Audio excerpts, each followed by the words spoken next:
Vous nous emmenez où ce matin? Alors là, attention, accrochez-vous, c'est Netflix, Paramount et la Fox réunis. On part dans le Doubs, à Pont-de-Roide, théâtre de cette histoire haletante, et je pèse mes mots, racontée dans l'Est républicain. Hier, la journée avait bien commencé pour Thierry. Avec le retour des beaux jours, cet homme de 58 ans peut enfin de nouveau s'adonner à sa passion, le bricolage. C'est donc un Thierry jovial qui déambule dans les rayons de cette grande enseigne spécialisée bien connue des bricoleurs. Oh, une scie à béton circulaire. Waouh, quel beau pistolet à silicone. Oh, des promos sur les joints de salle de bain. Tel un enfant à Disneyland, Thierry est émerveillé. Trop peut-être. Son esprit est tellement happé par tous ces jolis outils qu'il n'entend même pas le son que crachent les enceintes peu avant midi. Non. Chers clients, nous vous informons que le magasin fermera ses portes dans quelques minutes. Merci de rejoindre la sortie. Bah oui. Et oui, mais quelques instants plus tard, alors qu'il poursuit sa promenade dans les rayons, un bruit sourd ramène Thierry à la réalité. Oui, vous l'avez reconnu. C'est le rideau métallique du magasin qui se referme. Personne n'a fouillé. Thierry, qui ferait un très mauvais candidat de Fort Boyard, n'a pas le temps de courir jusqu'à la sortie et de se glisser sous le rideau. Avec les boyards. Personne ne s'était soucié de sa présence. Le voici donc prisonnier du bricomarché de Pont-de-Roide, sans nourriture. Par chance, et c'est assez rare pour le souligner dans ce genre d'histoire que j'affectionne particulièrement, Thierry est parti avec son téléphone portable. Et miracle, il a du réseau et de la batterie. Il alerte sa femme et les pompiers. Ces derniers, ne jugeant pas la situation préoccupante, l'invitent à prendre son mal en patience. Jusqu'à la réouverture du magasin à 14h, car il est impossible pour eux de joindre un responsable.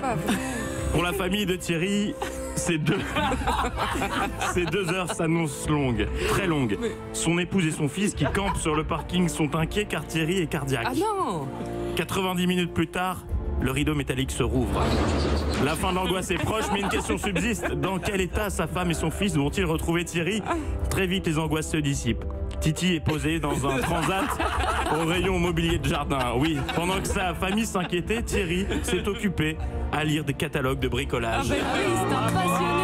Ainsi s'achèvent les incroyables aventures de Thierry au bricomarché de Pont-de-Roide, une histoire qui devrait sans doute faire l'objet d'une adaptation cinématographique. Mais est-ce qu'il a eu un petit bon d'achat? Je demande. Il n'a pas eu de bon d'achat. Non. Je demande vraiment une petite faveur, s'il vous plaît. Refaites-nous la voix qu'il n'a pas entendue. Bah la question, oui, bah elle exagère Oui. quand même.